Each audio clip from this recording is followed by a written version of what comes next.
Dijaška organizacija Slovenije danes pripravlja simbolični pustni shod, s katerim želijo opozoriti na problematiko odvzema štipendij dijakom in na njihovo neustrezno nadomeščanje z otroškimi dodatki za mladoletne dijake, kar je posledica novega zakona o uveljavljanju pravic iz javnih sredstev. Dijaki pogosto opozarjajo na krivice novega zakona, ker do rešitve, ki bi bila za dijake sprejemljiva, še ni prišlo, želijo s shodom tudi novo vlado in poslance tega mandata opozoriti na problematiko ter pozvati k urejanju položaja socialno najšibkejših dijakov. Pustni torek je v številnih občinah po državi v znamenju karnevalov in povork, na katerih se predstavljajo najrazličnejše pustne maske.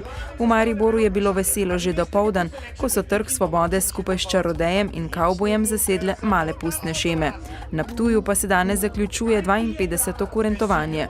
S pokopom pusta na mestnem trgu bo kurent odložil masko in jo shranil do prihodnjega leta. Ptujski princ karnevala, plemeniti Jurij Oprostnicer, pa bo oblast v mestu spet predal županu Štefanu Čelanu.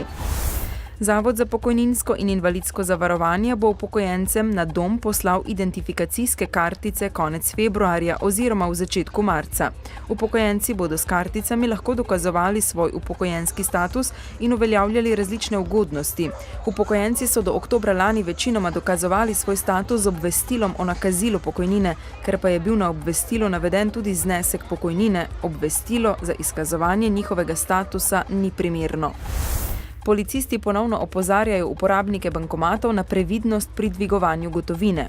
V zadnjih dneh so namreč v Ljubljani in Mariboru obravnavali več primerov nove oblike zlorab, ki se imenuje past za gotovino.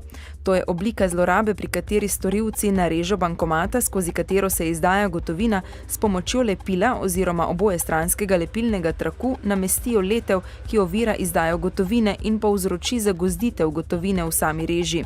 Uporabniki običajno sumijo na tehnično napako na bankomatu in kraj zapustijo. Storilci nato pristopijo do bankomata in odstranijo past, ter si tako nezakonito pridobijo denar.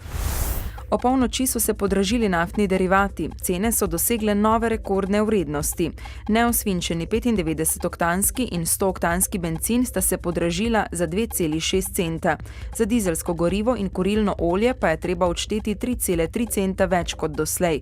Glavni razlog za porast cen surove nafte je napetost povezana z Iranom. V Slovenskem narodnem gledališču Maribor bo danes slovenska premiera predstave Vojna in mir režiserja Tomaža Pandurja. Koprodukcija Evropske prestolnice kulture s Hrvaškim narodnim gledališčem na oder postavlja znameniti roman Leva Nikolajeviča Tolstoja, rusko nacionalno epopejo o večnih vprašanjih ljubezni, smrti in vere. Predstava je bila premierno izvedena 14. oktobra lani v Zagrebu. Jutri bo na Primorskem pretežno jasno, pihala bo šibka do zmerna burja, drugod bo delno jasno z občasno povečano oblačnostjo. Najnižje jutranje temperature bodo od -3 do -7, najvišje dnevne od 5 do 8, na Primorskem okoli 12 stopinj Celzija. V četrtek in petek bo delno jasno z občasno povečano oblačnostjo, postopno bo še topleje. V dnevniku televizije Maribor ne zamudite.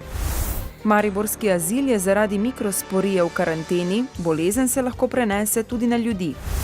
Po svetu govorimo 6000 jezikov, slovenski jezik ni ogrožen. Obiskali smo počitniško šolo o svetu robotike, informatike in elektronike. Bodite z nami ob 18.